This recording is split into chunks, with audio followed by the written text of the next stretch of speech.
한 주 동안 평안하셨습니까? 예. 자, 오늘은 우리가 이 46장을 가지고 또 살펴볼 차례인데요. 이번에도 주제는 우상숭배인데 이제 접근 방법이 조금 다릅니다.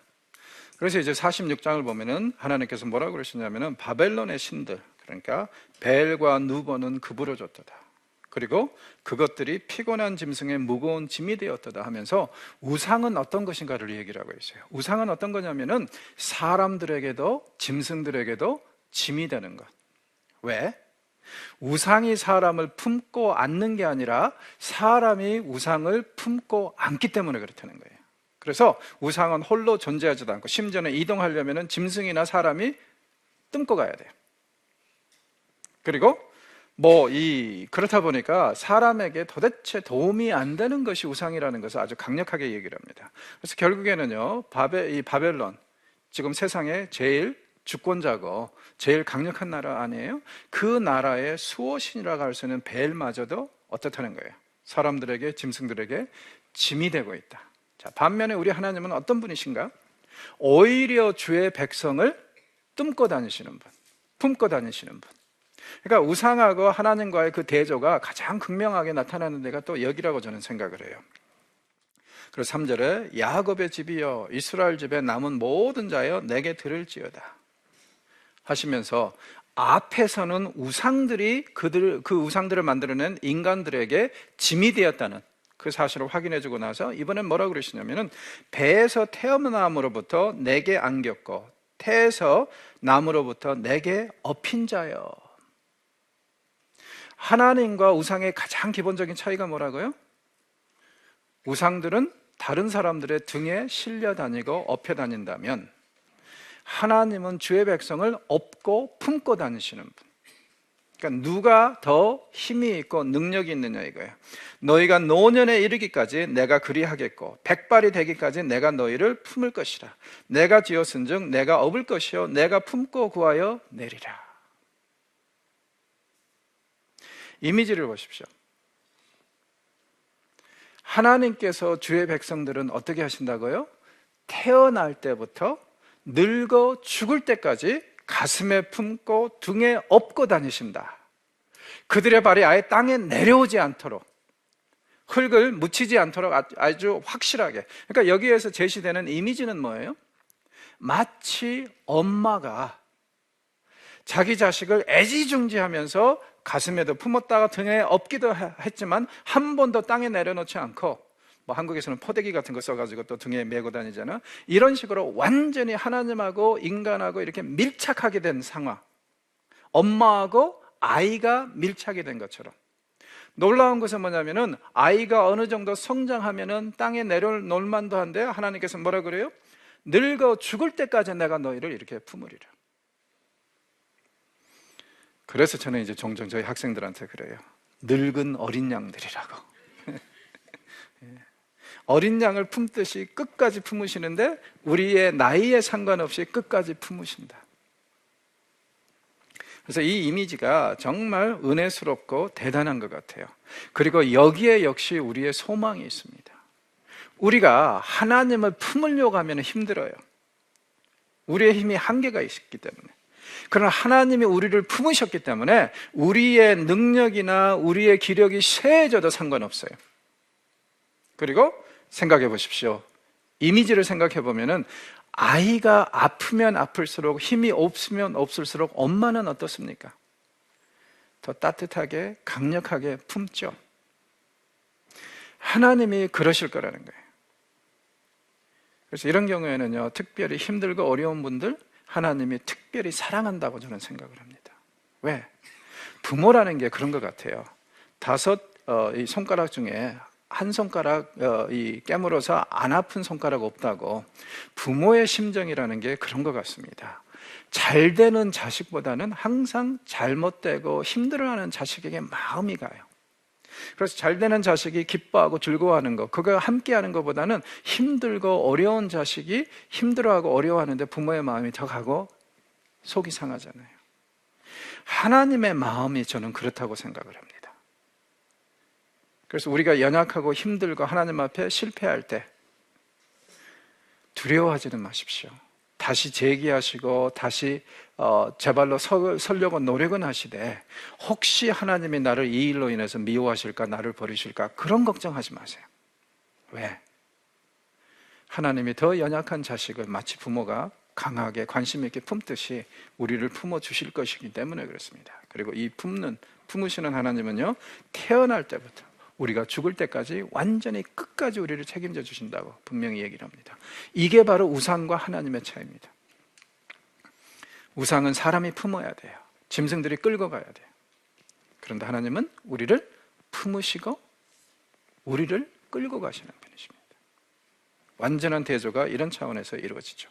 자, 그러니 하나님께서 하시는 말씀이 너희가 나를 누구에게 비기며 누구와 짝하며 누구와 비교하여 서로 같다 하겠느냐? 세상에 이렇게 놀라우신 하나님, 우리를 처음부터 끝까지 완전히 품으시고 우리를 보호하시는 하나님이 우리 하나님이신데 세상에 무슨 우상에게 어떤 이 신들에게 나를 비교하겠느냐 이거예요. 정말 이 당연한 논리, 당연한 결론인데 안타깝게도 많은 사람들이 이런 사실을 모르죠.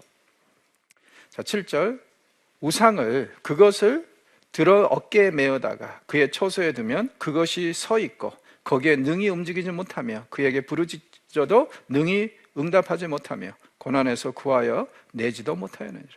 하나님과 우상의 대조를 또 이런 식으로 표현하죠. 우상은 어떤 거예요? 한 곳에 있다가 인간이 다른 곳으로 옮겨놓지 않으면 못 움직이는 그런 존재. 그렇죠? 게다가 아무리 그 앞에서 살려달라고 도와달라고 울부짖어도 우상은 들어요, 못 들어요? 못 듣는다고 하죠. 응답하지 못하고. 그리고 이제 사실은요, 사람들이 신들을 숭배하는 가장 중요한 이유 중에 하나가 뭐냐면 환난 날에 도움 좀 받으려고 그러는 거 아니에요? 일종의 인슈런스란 말이에요. 그런데 지금 고난에서 구해요? 못 구해요? 우상은 못 구해요. 왜? 우상은 신이 아니기 때문에, 인간이 만들어낸 돌덩어리고 나무덩어리고 금붙이기 때문에 우상이 인간을 구원해낼 수가 없죠. 그렇죠? 반면에 하나님은 어떤 분이시라고요? 우리를 태어날 때부터 죽을 때까지 완전히 품고 보호하시는 분. 마치 어머니가 가슴에 품은 자식을 보호하듯이 그렇게 보호하시는 분이라고 대조를 하고 있습니다. 자, 이런 하나님이 역시 이제 굉장히 특별하다는 거, 거룩하다는 거, 그것을 이제 다시 강조를 합니다. 당연한 거죠. 그래서 여태까지 하나님께서 하신 사역, 그것을 기억하도록 합니다. 9절 보십시오. 너희는 옛적 일을 기억하라. 나는 하나님이라. 나 외에 다른 이가 없느니라. 나는 하나님이라. 나 같은 이가 없느니라. 옛적 일은 어떤 일일까요? 우리가 크게 얘기할 수 있는 게 두 가지 있을 것 같아요. 하나님께서 천지를 아름답게 창조하신 일하고, 그 다음에 출애굽 사건. 옛날 모세를 통해서 이룩하신 그 출애굽 사건이 옛적 일이겠죠. 이스라엘을 이렇게 특별히 구원하셨단 말이에요. 내가 시초부터 종말을 알리며 아직 이루지 아니한 일을 옛적부터 보이고 이루기를 나의 뜻이 설 것이니 내가 나의 모든 기뻐하는 것을 이루리라. 하나님은 창조주로서, 그 다음에 주권자로서 태초 때부터 계획하신 일을 한 번도 이루지 못한 일이 없다는 것, 그것을 확실하게 얘기를 합니다. 그리고 오늘 이렇게 진행되는 일, 미래에 진행된 일도, 될 일도 다 어떤 거라는 거죠? 이미 하나님께서 태초 때부터 계획하신 일이고 마음에 두신 일. 세상에 우연은 없습니다. 세상의 모든 일은 필연입니다. 하나님의 섭리와 계획에 따라서 이루어지는 일입니다. 물론 우리가 당할 때는 힘들죠. 어렵죠. 불안하죠. 그러나 하나님의 주권적인 관점에서 볼 때는요, 심지어는 하늘을 나는 참새마저도 하나님께서 보호하시고 또 예정하신 일이기 때문에 우리가 그거 걱정할 필요가 없다는 거 아니에요. 이 순간에 살아가면서 어떠한 불안감에 여러분들은 떨고 있을지는 모르지만 주님의 팔에 안기시면 됩니다. 그 친절한 팔에 안기시면은요, 모든 것들이 다 주님의 계획대로 진행되고 있음을 의식하게 되고, 그렇게 되면은 세상에서 불안 요인들이 다 없어지리라고 저는 생각을 합니다. 그리고 앞으로 될 일에 대해서도 분명히 이루실 거라고 얘기합니다. 그래서 11절에 보면은 내가 말하였은즉 반드시 이룰 것이요 계획하였은즉 반드시 시행하리라. 하나님이 계획하신 것 중에서 한 번도 땅에 떨어지는 것은 없다는 거예요. 그리고 하나님께서 무엇을 계획하고 계시는지, 무엇을 이루실 것인지 13절에 가면 더 구체적으로 얘기를 하죠. 내가 나의 영광인 이스라엘을 위하여 구원을 시온에 베풀리라. 나는 절대 내 백성이 이렇게 고난당하고 힘들어하고 어려워하는 것을 그대로 내버려 두지 않을 것이고 그 일에 대해서 침묵하지 않을 것이라는 거예요. 분명히 주의 백성을 다시 회복시켜주고 다시 정말 옛 그 영화로 돌아갈 수 있도록 분명히 그렇게 하실 것이라는 것을 이런 식으로 이제 표현을 하고 있습니다. 자, 과연 그렇다면 이 일이 언제 일어날 것인가? 어떻게 일어날 것인가? 첫째는 아까 우리가 얘기했듯이 계속 고레스 이름이 이제 앞으로 반복될 거라고 그랬어요. 고레스를 통해서 일어난다. 자, 그러면 이제 고레스가 이전에는 지난주에 우리가 그 텍스트를 봤었죠. 열방을 상대로 승승장구할 것이라고 얘기를 했었죠. 그래서 어디 가든지 고레스는 성공할 것이다. 이게 하나님의 말씀이었습니다. 그래서 고레스가 하나님을 알든 모르든 간에, 그리고 사실 모르죠. 하나님께서 그를 통해서 주의 백성을 구원하시기 위해서 이 받침대로 무엇을 지금 사용하고 있냐면 열방을 향해서 고레스가 진군해서 완전히 절대적인 승리를 얻게 할 것이라는 거. 그걸 말씀하셨어요. 드디어 이제 마지막 최종 구원의 단계에 이릅니다. 고레스가 열방을 상사로 승승장구했어요. 무엇을 위해서? 고대 근동의 군주였던 바벨론하고 한판 벌이기 위해서. 이스라엘이 자기 나라로 돌아오려면은, 포로민들이 자기 나라로 돌아오려면은 바벨론이 멸망해야 합니다. 그리고 하나님은 고레스를 통해서 바벨론을 멸망시키시려고 고레스가 하나님을 모르는데도 그를 세우시고 메시아처럼 세우시고 그에게 엄청난 복을 주셔서 가는 곳마다 승리하게 하셨어요. 이제 드디어 고레스가 바벨론을 향해서 일격을 가합니다.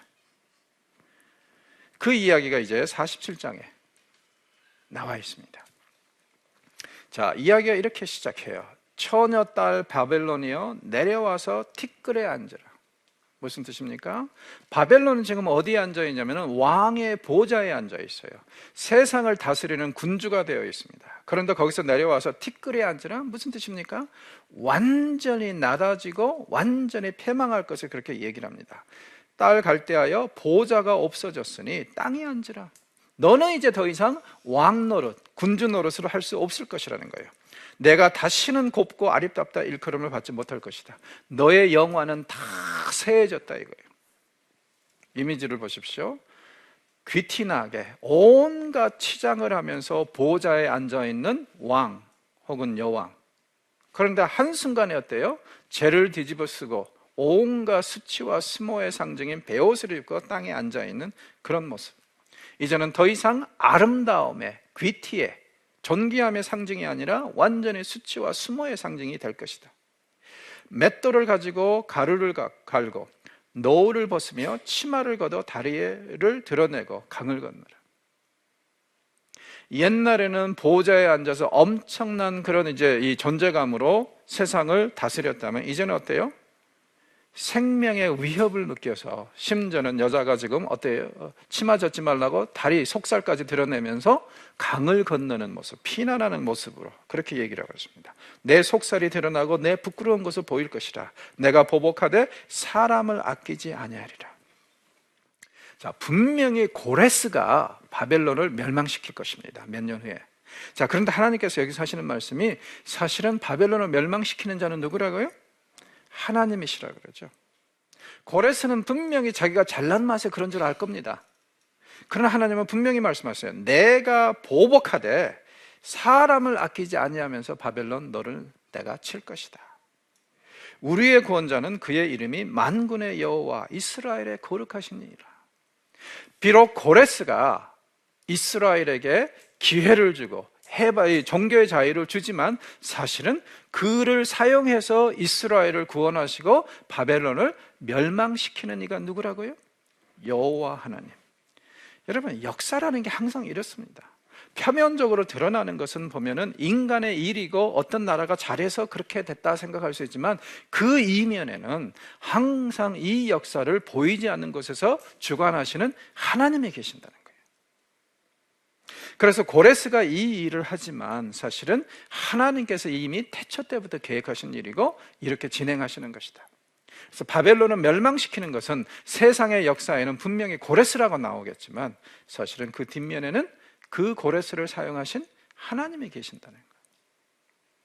우리가 이 땅에서 살다 보면 제일 힘든 게 그건 것 같아요. 자꾸 하나님의 관점에서 세상을 보는 것이 쉽지가 않고 어려워집니다. 그래서 자꾸 그 관점을 망각하게 돼요. 그래서 우리 눈에 보이는 것이 마치 실체의 다인 것처럼 착각을 하면서 살아요. 그러나 그러면 안 됩니다. 우리 눈에 보이는 것은 하나의 현상에 불과하고 그 현상 뒤에 서 있는 역사의 주장자이신 하나님을 볼 수 있어야 됩니다. 그렇지 않으면 이 땅에서의 삶이 너무 고달플 수밖에 없을 것 같아요. 그렇죠? 그 관점을 갖지 못하면 우리는 항상 그 찬송을 할 수밖에 없습니다. 오 주여 언제나 오시나이까. 그렇죠? 그런데 우리가 정말 이 킹덤 퍼스펙티브라고 할까요? 하나님의 관점에서 이 역사를 볼 수 있는 그런 안목이 생긴다면, 비록 힘들고 어려워도 내가 매일 주님과 동행한다는 것이 스스로 나올 수밖에 없는, 고백으로 나올 수밖에 없는 그런 상황이 아닌가 싶습니다. 바벨론에 대한 이야기가 계속됩니다. 딸 갈대하여 잠잠히 앉으라, 흑암으로 들어가라, 내가 다시는 여러 왕국의 여주인이라 일컬음을 받지 못하리라. 539년에 바벨론이 망하고 나서는 다시 재건되지 못합니다. 하나님은 분명히 경고하십니다. 너 다시는 그런 영화를 누릴 나라로 재건되지 못할 것이다. 전에 내가 내 백성에게 노하여 내 기업을 욕되게 하여 그들을 내 손에 넘겨주었거늘 내가 그들을 긍휼히 여기지 아니하고 늙은이에게 내 멍에를 심히 무겁게 메우매. 자, 하나님이 지금 왜 바벨론을 심판하세요? 옛날에 아시리아를 심판하신 거하고 똑같아요. 하나님께서 아시리아를 진노의 막대기로 사용하셔서 이스라엘을 치셨습니다. 자, 그런데 이스라엘이 어떻게 했다고요? 아니, 이 아시리아가 어떻게 했다고요? 너무 스스로 교만해가지고 자기가 잘나서 그런 줄 알고 아주 엉뚱한 짓을 했어요. 게다가 두 번째로 더 커다란 문제는 뭐냐면은, 하나님 생각에는 하나님은 원래 아시리아가 이스라엘을 한 10대만 때리도록 하셨다고 합시다. 그런데 아시리아가 30대를 때렸어요. 그러니 하나님께서 아시리아를 가만히 두시질 않습니다. 진노의 막대기를 분질러 버리셨어요. 자, 여기서도 지금 똑같은 말씀을 하고 계십니다. 내가 내 백성에게 진노해서 너희들의 손에 그들을 넘겨주었거늘 내가 그들을 긍휼히 여기지 않았다. 무슨 뜻이에요? 세상 말로 그까이 거 대충 때리고 말아야 되는데 왜 그렇게 심하게 팼냐 이거예요. 그러니 내가 너를 패겠다. 하나님께서는요, 경우에 따라서는 악의 세력을 쓰시기도 합니다. 주의 백성을 징계하기 위해서. 그러나 그러고 나서는 꼭 분질러 버리세요. 왜요? 이 악의 세력의 특징이 뭡니까?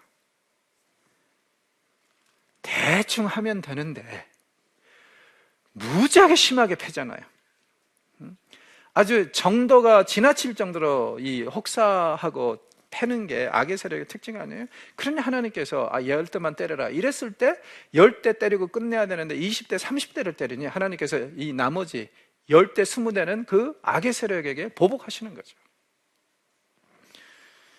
우리도 남들에게 좀 관대했으면 좋겠어요. 정죄는 가능하면 안 했으면 좋겠고, 그리고 제발 이거 기억하십시오. 악한 역할은요, 내가 안 해도 할 놈들 많습니다. 우리는 그저 거룩하고 아름답고 경건한 역할만 하면 돼요. 근데 역사를 보면은 자기가 악의 역할을 감당하려고 하는 사람들이 좀 있기는 있었던 것 같아요. 근데 그럴 필요 없어요. 특별히 크리스천들은 그런 역할을 하면 안 됩니다. 왜냐하면 정말 악한 역할을 할 사람이 필요하면 하나님이 다른 방식으로 조달하실 거예요. 우리가 그 역할을 할 필요 없어요. 가룟 유다가 한번 생각해 봅시다. 예수님을 판 이유가 어디에 있을까요? 아마 혹시 이런 생각을 했을까요? 가만히 보니까 구약을 보니까요, 예수님이 팔려야 돼요. 그래야지 구원의 역사가 이루어져요. 자, 그런데 그 제자들을 보니까 한 놈도 팔 놈이 없어. 다 순에 빠져가지고. 그래서 구원의 역사를 이루기 위해서 예수님을 자기가 팔기로 결정한 걸까요? 악한 역할을 자기가 감당하기로 한 걸까요? 그렇지는 않았을 것 같은데, 설령 그렇다 칠지라도 예수님은 이런 가룟 유다, 그러니까 누군가에 팔리셔야 되는 예수님, 그리고 가룟 유다가 자기를 팔 거라는 걸 알고 계신 예수님이 가룟 유다에 대해서 뭐라고 그랬죠? 차라리 태어나지 않았으면 좋았을 뻔했다. 악의 역할을 맡는다는 것이 그런 위험 부담을 안을 수도 있습니다. 그래서 우리는요, 이 땅에서 그저 하나님의 손과 발이 돼서 경건하고 거룩하고 아름다운 역할만 하셔도 충분합니다. 왜? 우리가 안 나서도 악한 역할을 나설 놈들은 너무 많으니까, 주변에. 그러니까 걱정하지 마십시오. 바벨론도 지금 하나님께서 그를 사용을 하셨는데, 문제가 뭐냐면 너무 지나치게 폭력을 가했어요, 주의 백성에게. 그래서 이제 그들을 심판하신다고 얘기를 말씀하고 있는 겁니다. 자, 바벨론의 허세에 대해서 계속 이제 말씀을 하시면서 10절에 이렇게 말씀하시죠. 내가 내 악을 의지하고 스스로 이르기를 나를 보는 자가 없다 하나니 내 지혜와 내 지식이 너를 유혹하였습니다. 내 마음이 이르기를 나뿐이라 나 외에는 다른 이가 없다 하였다. 바벨론의 교만을 굉장히 잘 드러내고 있죠. 세상에 내가 최고야. 나 외에는 없어. 나하고 견줄 나라가 어디 있어? 이런 식으로 지금 지난 수십 년 동안 내려왔어요. 사실 바벨론은 이렇게 할 만합니다. 왜냐하면요, 바벨론이 이룩한 그 신바벨론 제국이 이룩한 이 문명을 보면 정말 대단하거든요. 그래서 이런 말 할 만하지만 그럼에도 불구하고 이것은 교만입니다. 그게 이제 제일 큰 문제인 것 같아요. 세상에 어느 나라든 간에 자기네들이 어떤 신들을 숭배하든 간에 최소한 기본적인 양식이 있다면 창조주에 대한 경외가 있어야 된다고 저는 생각을 하는데, 그것마저도 없어요. 그리고 고대 군동의 제일 큰 문제는 뭐라고요? 어느 정도 좀 잘난 왕들은 다 신들로 취급이 됐다고 그랬죠. 그러니까 신하고 인간의 한계가 그렇게 크지는 않았단 말이에요. 그렇다 보니까 지금 바벨론도 굉장히 교만의 자리에 들어갔는데, 자, 성경에 보면은 하나님께서 제일 미워하시는 게 뭐라고요? 교만. 그렇죠. 교만이라는 게 제가 볼 때는 다른 게 아니라 창조주를 인정하지 않는 것, 세상의 통치자를 인정하지 않는 것, 그래서 자기 잘난 맛에 사는 것이 바로 교만이라고 저는 생각을 합니다. 그래서 하나님께서 여기서도 분명히 말씀을 하십니다. 네가 왜 벌을 받아야 되냐면은 네가 스스로 잘났다고 생각하고 스스로 나 외에는 다른 자가 없다고 그렇게 교만을 떨었다 이거예요. 그러니 11절 재앙이 내게 임하리라. 네가 얼마나 교만을 떨고 있고 세상에 제일 존귀한 자가 아니고 세상에는 네가 상상하지 못했던 창조주와 통치자가 있다는 것을 너에게 임하는 그 재앙을 통해서 보여주겠다는 거예요. 왜? 고난을 당하면 사람은 겸손해지지 않습니까? 그래서 그런 말씀을 하십니다. 그리고 바벨론이 이제는 더 이상 힘을 못 쓸 거라는 것을 이런 식으로 표현하죠. 내가 많은 계략으로 말미암아 피곤하게 되었다. 하늘을 살피는 자와 별을 보는 자와 초하루 날에 예고하는 자들에게 일어나 내게 임할 그 일에 너를 구원하게 하여보라. 그 일에서. 자, 무슨 뜻이죠? 바벨론 하면은 굉장히 유명했던 것 중에 하나가 점성술입니다. 별자리를 보고 이 천체를 보고 점을 치는 거, 심지어는 새들이 날아가는 패턴을 보고 점을 치고 짐승을 잡아가지고 간 모양을 보고 점을 치고 이런 점성술들이 무지하게 유행을 했는데 하나님께서 앞에서 뭐라고 그러셨어요? 너 이제 죽었다. 재앙이 임할 것이다. 그러니 어떻게 하라고요? 네 주변에 있는 그 점술가들과 점성술을 하는 사람들에게 한번 물어보라 이거예요. 그 사람들에게 너를 구원하도록 해보라. 그러니까 점괘를 하는 사람들이 그럴 거 아니에요. 아, 이번에 이제 보니까 거의 짐승 간을 보니까 우리에게 재앙이 임합니다. 그럼 이 재앙을 피하려면 어떻게 하십시오. 이런 얘기가 나올 거 아니에요. 자, 그게 통할까요? 안 통할까요? 절대로 통하지 않을 거라는 거예요. 왜? 창조주 하나님께서 그 일이 그렇게 되지 않도록 다 막으실 거니까. 물론 점성술이 어느 정도까지는 갈 수 있죠. 예를 들자면은 이집트에서 모세가 열 재앙을 행할 때 이집트의 점술가들이 두세 가지는 따라 하지 않았습니까? 그러나 그게 한계예요.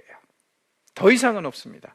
왜 하나님께서 이렇게 만들어 주시냐면은, 예를 들어서 점쟁이나 점성술 하는 사람들이요, 처음부터 100% 무능력하고 무기력하고 아무것도 없다면 세상에 사람들이 현혹되겠어요? 그럴 리가 없죠. 그러니까 이 사람들도 어느 정도는 모방할 수 있도록 합니다. 오늘날 세계를 돌아다녀 보면은요, 이런 현상들이 아직도 일어나요. 아프리카에 가면은요, 아프리카의 그 위치 닥터들 있죠, 점쟁이들. 그거 아세요? 그 사람들도 방언한다는 거. 그리고 그 사람들도 예언합니다. 그리고 그 사람들도요, 어떤 때는요, 이렇게 처방을 해서 하면은 나아요. 인디아에 가보십시오. 인도에 가면은요, 이 힌두스에 쑥 빠져 있는 이런 이제 영적인 그 힌두교 지도자들이요, 예언하고 방언합니다. 별거 없어요. 무슬림들도 요즘에 예언하고 방언합니다. 왜 이런 일이 벌어집니까? 어느 정도는 이런 일이 공유돼야지 그 사람들도 쉽게 말해서 사람들을 현혹할 거 아닙니까? 거짓으로. 100% 짝퉁이라면 누가 거기에 빠지겠어요? 그래서 이런 일들이 벌어지고, 이건 제가 볼 때는 하나님 창조주께로부터 온 은사가 아니라 이건 사탄의 농간이죠. 저는 기독교를 보면서 기독교가 진짜 진리라고 생각하는 게 뭐냐면요, 짝퉁이 그렇게 많잖아요. 여러분 생각해 보세요. 누가 짝퉁을 만듭니까? 어떤 것에 짝퉁을 만들어요? 명품, 진짜의 짝퉁을 만들지 싸구려의 짝퉁 만드는 경우는 없죠. 그런데 어느 종교를 봐도요, 기독교만큼 짝퉁이 많은 데가 없어요. 이단 종교들이. 그런 거 보면은 정말 기독교야말로 진품이라고 저는 생각을 해요. 짝퉁들이 어느 정도는 모방을 하겠죠. 그러나 그게 한계입니다. 더 이상 따라올 수가 없어요. 그래서 여기서도 하시는 말씀이, 니네들이 숭배하는 그 우상 숭배, 그럼 점성술 그렇게 발전했는데 그 점술가들에게 알아보라 이거예요. 구원의 대책을. 절대 그런 일은 없을 것이다. 왜? 창조주인 내가 이 모든 일을 행하기 때문에 분명히 그런 일은 없을 거라고 선언을 하십니다. 그러면서 이제 다시 48장에서 마무리하시면서 새 일을 약속을 하시죠. 새 일은 어떤 일이라고요? 새로운 출애굽, 제2의 출애굽. 이 출애굽은 어떤 거라고요? 옛날 출애굽보다 훨씬 더 인격적이다. 우리는 40장에서 이 새 일을 이루실 하나님의 이미지로 어떻게 보았습니까? 가슴에 새끼 양을 품고, 그리고 옆에 어미 양을 이끌고 광야를 걸어가시는 그런 인자한 하나님. 4장에서는 이런 하나님을 뭐라고 묘사를 했어요? 광풍에서 우리를 보호하실 그런 피난처럼 묘사를 하는. 그러니까 새로 이루실 이 두 번째 출애굽은 옛날 출애굽보다 훨씬 더 인격적이고 자비롭다는 것을 누누이 강조를 합니다. 자, 48장 1절 이렇게 말씀하시죠. 너희는 이스라엘의 이름으로 일컬음을 받으며 유다의 허리에서 나왔으며 여호와의 이름으로 맹세하며 이스라엘의 하나님을 기념하면서도 진실이 없고 공의가 없도다. 하나님께서 분명히 구원을 이루실 텐데 이 구원이 이스라엘 백성들의 어떤 노력이나 좋은 신앙에서 비롯된 것이 아니라는 것을 분명히 선언하고 시작하시죠. 이건 이제 우리가 중반부에 봤던 그 말씀하고 좀 비슷한 것 같아요. 어떤 말씀이 있었죠? 이사야서에 너희들이 입으로는 하나님을 가까이 하지만 마음으로는 멀리 떨어져 있다 하면서 하나님께서 탄식을 하신 적이 있죠. 지금 이스라엘이 구원을 곧 받을 텐데 그 구원을 받는 이스라엘을 보니까 어떤 사람들이라고요? 하나님의 이름으로 맹세하면서 이스라엘의 하나님을 기념하기는 하지만 어떻다고요? 그들의 삶에는 진실이 없고 공의가 없도다. 하나님의 탄식 소리가 들리시죠?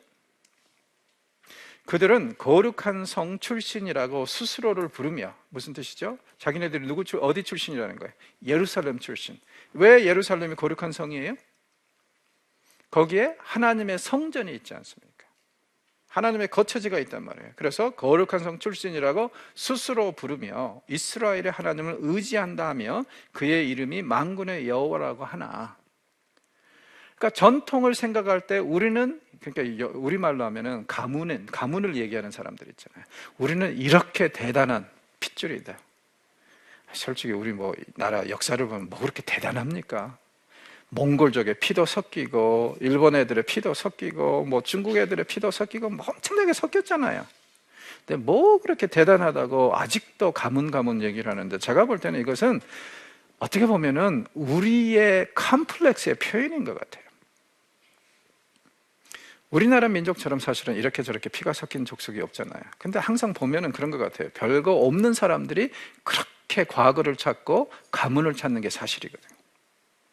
그래서 이런 건 어떻게 보면은 우리의 컴플렉스, 그리고 이 컴플렉스가 또 어떤 식으로 나타나냐면요, 우리하고 조금이라도 다른 사람들은 아주 짓밟고 무시하는 그런 성향으로 나타나요. 컴플렉스가 있는 사람들은. 자, 그래서 우리나라도 보면은 호녀라들이나 좀 우리하고 좀 다르게 생긴 사람들에 대해서는 굉장히 좀 부정적으로 사회가 얘기를 하는 경우들이 많고 취급하는 경우들이 많잖아요. 그런 관점에서 보면 우리 민족이 상당히 큰 컴플렉스를 가지고 있는 게 사실인 것 같아요. 이 문제를 해결하려면 다른 방법 없습니다. 주님을 알아가는 방법밖에 없어요. 왜? 성경에 보면은 나의 정체성과 나의 가치가 무엇에 의해서 결정이 되냐면 내가 누구를 아느냐예요. 그래서 우상들, 허탄한 것을 알면 허탄하게 된다고 그래요. 존귀하신 하나님을 알면 우리가 존귀하게 된다고 그래요. 그렇기 때문에 우리의 컴플렉스를 해결하려면 사실은 우리 민족이 하나님을 더 잘 믿어야 됩니다. 다른 방법 없어요. 이스라엘 백성들이 자기 가문에 대해서 이렇게 자랑을 해요. 우리는 예루살렘 출신이고 하나님은 창조주이시고 통치자이시고 우리는 그분을 알고 그의 백성이다, 이렇게 자랑을 하는데, 문제는 뭐예요? 3절, 내가 예로부터 처음 일들을 알게 하였고 내 입에서 그것들을 나갔으며 또 내가 그것들을 듣게 하였고 내가 호련히 행하여 그 일들이 이루어졌느니라. 그런데 문제가 뭡니까? 다 그렇게 특별한 관계로 말씀을 해주셨는데, 이스라엘은 어떤 백성이에요? 너는 완악하며 내 목은 새의 힘줄이요 내 이마는 노치라. 자, 완고하다, 무지하게 고집이 세다는 얘기겠죠. 내 목은 새의 힘줄이요. 아마 소의 힘줄처럼 튼튼한 것은 또 없겠죠. 게다가 이마는 노시라, 정말 뻔뻔하고 그렇다는 얘기겠죠. 그러니까는 이 이미지를 보면은 완고하고 이 소의 힘줄이고 그 다음에 이마는 노시라는 것은요, 정말 말 그대로 회개를 거부하고 뻔뻔하고 자기 마음대로 살아가는 사람의 모습입니다. 이스라엘이 이렇다는 거예요. 그런데 놀라운 것은 뭡니까? 하나님이 이런 사람들을 포기하지 않으셨다.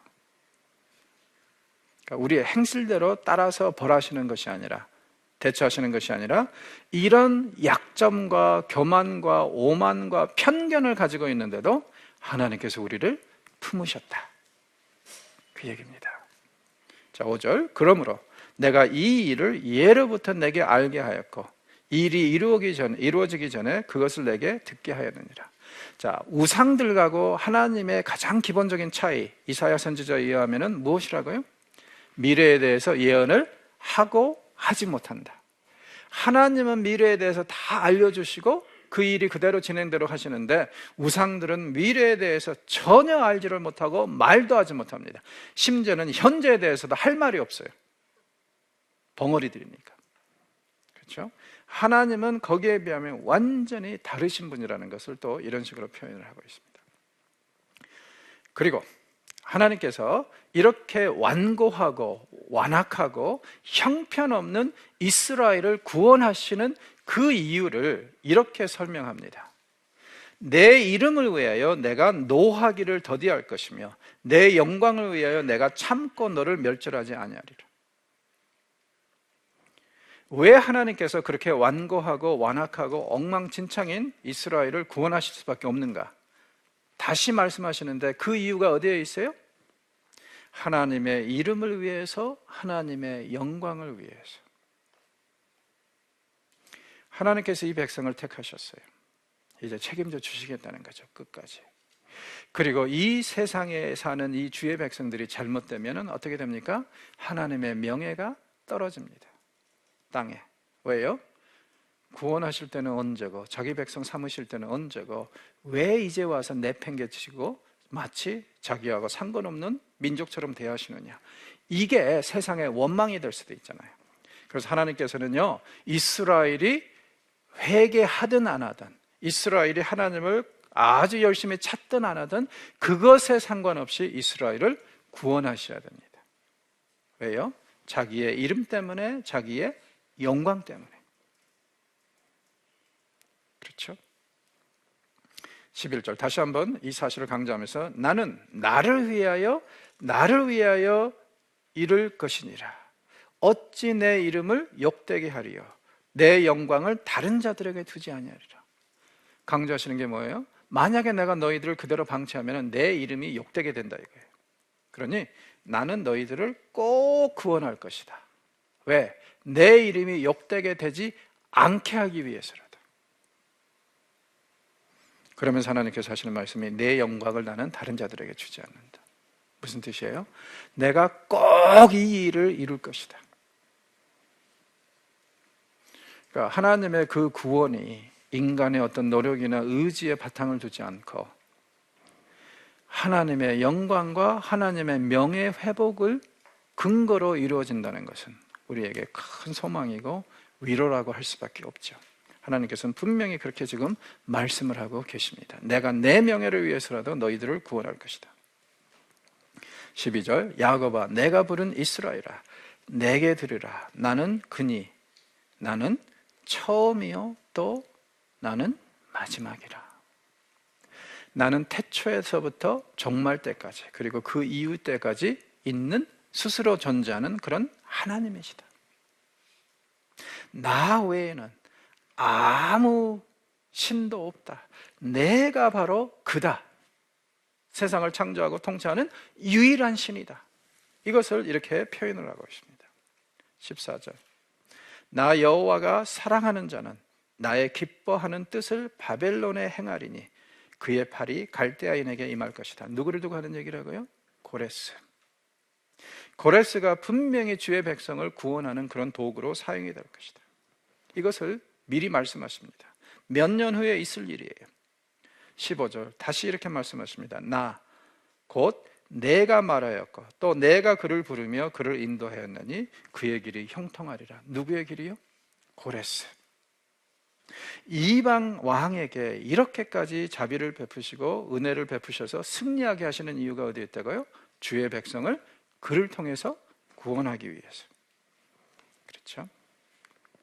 그래서 고레스에 대한 이 이야기가 계속되면서 고레스를 통해서 주의 백성을 구원하실 거라는 것을 얘기합니다. 자, 18절 보십시오. 내가 나의 명령에 주의하였더라면 내 평강이 강과 같았겠고 내 공의가 바다 물결 같았을 것이며 내 자손이 모래 같았겠고 내 몸의 소생이 모래알 같아서 그의 이름이 내 앞에서 끊어지지 아니하였겠고 없어지지 아니하였으리라.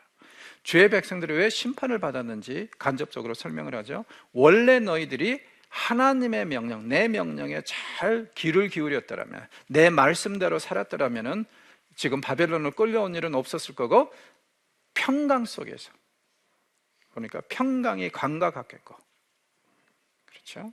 공의가 바다 물결 같았을 것이다. 정말 이 땅이 아름답고 놀라운 세상, 살기 좋은 세상으로 되었을 것인데, 그리고 더 나아가서 너희의 자손이 바다의 모래알 같고, 어디서 나오는 얘기죠? 창세기 15장에 아브라함에게 약속하신 거죠. 이렇게 많았을 것인데 지금 너희들은 바벨론에 와 있는 이유가 무엇 때문이에요? 그렇게 살지 않았기 때문에, 하나님의 말씀대로 살지 않고 명령에 순종하지 않았기 때문에 너희들에게는 평안이 없었고 평강이 없었다는 것을 말씀하실 뿐만 아니라 바벨론에 와 있다는 거예요. 그러나 이게 다는 아닙니다. 여기서 이야기가 끝난다면 주의 백성에게 소망이 없겠죠. 하나님께서 이 사실을 아시면서도 이 섹션을 어떻게 마무리하시는지 보십시오. 하나님께서 구원을 베푸시고 광야의 사막을 이스라엘 백성들에게 통과하도록 하시는데 그들의 목이 마르지 않도록 어떻게 하실 거라고요? 21절 그들을 위하여 바위에서 물이 흘러나게 하시며 바위를 쪼개서 물이 솟아나게 하실 것이다. 자, 어디서 봤죠? 이스라엘의 광야 생활할 때 모세가 내리친 바위, 거기서 콸콸콸콸 물이 흘렀잖아요. 사실은 이건 대단한 일이에요. 우리 생각에는 별거 아닌 것 같지만은요, 계산을 해보면은 사람이 하루에 최소한 2리터는 마셔야지 탈수 현상이 안 일어난다고 그러잖아요. 섭취를 해야지. 그러면은요, 옷을 빨아입고 그 다음에 짐승들 먹이는 것을 다 배제하고 200만 명이 마실 물만 마시는데 이 바위에서 얼마나 솟아나야 되는지 아세요? 하루 24시간으로 계산해서요, 분당 3톤의 물이 쏟아져 나와야 돼요. 그럼 이거 보통 바위 아닙니다. 이거 하나 가지면은요, 대한민국 생수 장사 공짜로 할 수 있어요. 완전히 날로 먹는 거예요. 그러니까 분당 3톤의 물이 쏟아져 나와야만이 200만 명이 겨우 목을 축이면서 탈수 현상이 일어나잖아요. 짐승들도 먹이고 옷도 빠르려면 그 배 이상은 나와야겠죠. 대단한 바위입니다. 자, 그런데 그 바위를 쪼개서 물이 콸콸콸콸 쏟아져 나오게 하신 그 역사를 다시 이루실 거라는 거예요. 언제?